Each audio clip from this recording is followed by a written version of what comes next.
আসসালামু আলাইকুম। জাহানারস কিচেনে আপনাদের ওয়েলকাম। আর এখানে একটা নারকেল কুড়াইয়া রাখছি। আজকে কিছুটা নারকেল দিয়া একটা সন্দেশ বানাইমু। সন্দেশ মানে মিঠাই বানাইমু। কিছুটা দিম, পুরাটা নারকেল করতাম না এখন, কারণ আমার চাউলের গুঁড়াটা কিনা চাউলের গুঁড়া, আর চাউলের গুঁড়াটা কম আছে।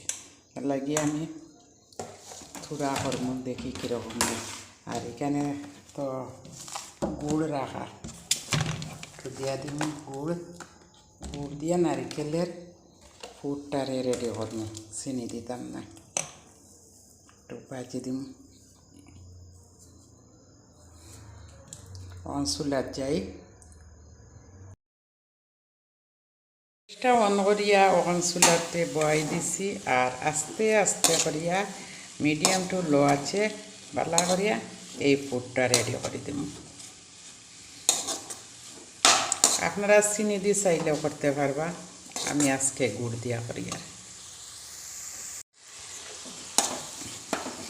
গুড়টা আস্তে আস্তে করিয়া গলিয়া আর গুড়ের জলটা পুরা শুকাই যাব। পুরা শুকানির পরে আমি লামাইম, বন্ধ করম চুলার আঁচটা। চিনি যেরকম গলে ঠিক সেইভাবে গুড়টা গলিব। এখন আমার পুরটা পুরাপুরি রেডি হয়ে গেছে গিয়া। আমি এই মুহূর্তে এখন আমি ইয়ে করবো, চুলাটা বন্ধ করিয়া একটা বাটির মধ্যে পুরটা হাসাইলিম, ডালি দিব। কারণ ওই এটার মধ্যে একটু আমার কমফর্টেবল লাগে। আমি চাউলের গুঁড়াটা রেডি করব।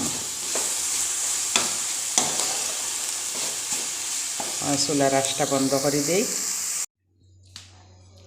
এখন এক সাইডে রাখি দিই, পুরটা আমার একটু ঠান্ডা হইতে থাকুক।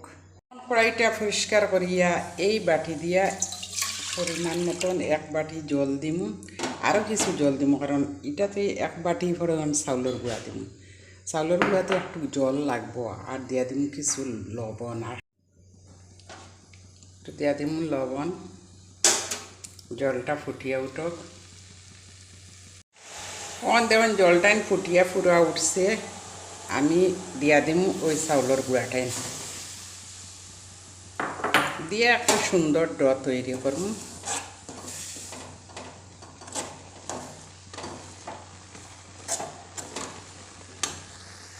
এই দেখুন পুরা সুন্দর একটা ড মানে রেডি হয়েছে। এখন একটারে মাখিয়া সুন্দর করে একটা ড তৈরি করব।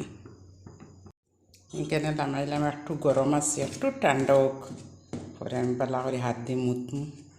খুব বেলা করে মানজিমু। এটা মানজিয়া চাউলের গুঁড়া তো। এইটা আবার আপনারা বাড়িতে চাউলের গুঁড়া বানাইয়াও করতে পারবা। আমার অবশ্য কিনা চাউলের গুঁড়া। ক্যামেরাটা অফ করিয়া একটু হাত লাগাই। এখন খুব সুন্দর একটা ড তৈরি হয়েছে। এখন হাত দিয়া আস্তে আস্তে করিয়া আমি পিঠাটা তৈরি করা শুরু করব। একটু হাতটা দইয়া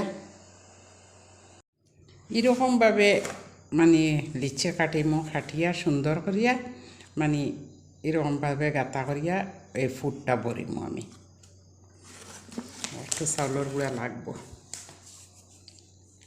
কারণ হাতে লাগি যার নানি রাখি তো। এরকমভাবে একটা রুটির মতন তৈরি করছি। এই ভিতরে ফুটটা দিব, কারণ আমি এক হাতে ক্যামেরা ধরি, আমার ক্যামেরা ধরা কেউ নাই। আর এক হাতে ক্যামেরা ধরি আজকে একলা একলা বানাই। আর আজকে আমার ঘরে যে বেটি যেটা এটাও গেছে গিয়া। আমি ঢুকাই মুখটা বন্ধ করম। এরকমভাবে আমি পিঠাটাইন বানাই। আর দেখেন এরকমভাবে আমি বানাই আর পিঠাটাইন হাতে শেপ দিয়ে। আপনারা যেরকম সুন্দর করে বানাইতে পারেন এরকম বানাইবে। আমি বেশি সুন্দর জানি না, আমি যেটা বানাই এরকমও আমি বানানি আপনার সাথে শেয়ার করি। আর আরও দুইটা পিঠা হইব। এখানে এই পিঠাটাই আমার বানানি শেষ হয়ে গেছে। আমি এখন মানে ডেস্কির মধ্যে আমি ফাফো বয়াইম। গ্যাসটা অন করিয়া এই ডেস্কিটা বয়াইছি, জলটা ফুটিয়া উঠক। আর এইটার মধ্যে আমি বয়াই দিম। এখানে সবটা পিঠা আমি দিয়া দিছি, এখন ডাকনা দিয়ে ডাকিয়া দিয়ে দিম, খুব বেশি পাক বাইরের। আবার হইতে বেশি সময় লাগতো না, কারণ এটা তো এমনিও তো চাউলটা সিদ্ধ করা আছে। 20 মিনিটের মতন লাগবে, 10-15 মিনিটের মতন। এটা চাপা দিয়ে দিলে এখানে পাকটা বাইর হয়ে যায়।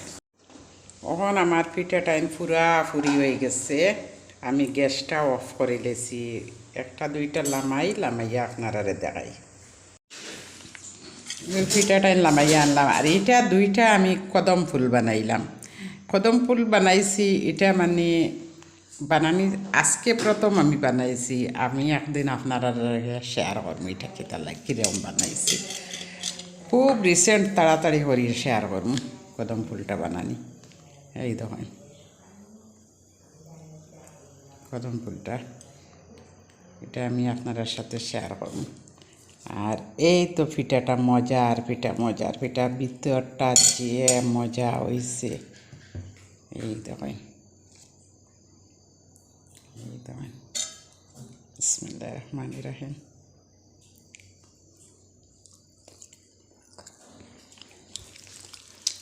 এই পিঠাটা আবার মলাইয়ের মধ্যে দিয়া, দুধের যে মালাইয়ের মধ্যে দিয়া খাইতে খুব মজা।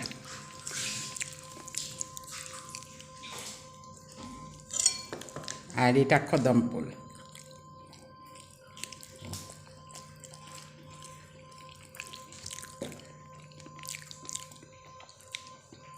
এটা আমি একজন ইউটিউবার দিদির কাছে দেখছি, কিন্তু আজকে দুইটা পিঠা বানাইয়া ট্রাই করলাম, যে আমার লাগিও হয়নি। দেখছি সুন্দর হয়েছে, তবে শেপটা একটু বেশি সুন্দর হয়েছে না। আর এটার উপরে যে জিওটা দিতে লাগে, এটা হলো বাসমতি রাইস দিতে লাগে, কিন্তু আমি দিছি আমরা যে আরহাম সিদ্ধ চাউলটা খাই, চিকন চাউল, এই চাউলটা দিয়ে দিচ্ছি। আমি আপনার সাথে এটা খুব তাড়াতাড়ি করে শেয়ার করব। এই হইল আজকের রেসিপি। আপনারা ভালো লাগলে একটা লাইক শেয়ার দিয়ে দিবা, লাইক করবা, শেয়ার করবা, আর ভিডিওটা ভালো করে বেশি বেশি করে শেয়ার করবা। আজকের মতো এখানে বিদায় নিলাম। আসসালামু আলাইকুম।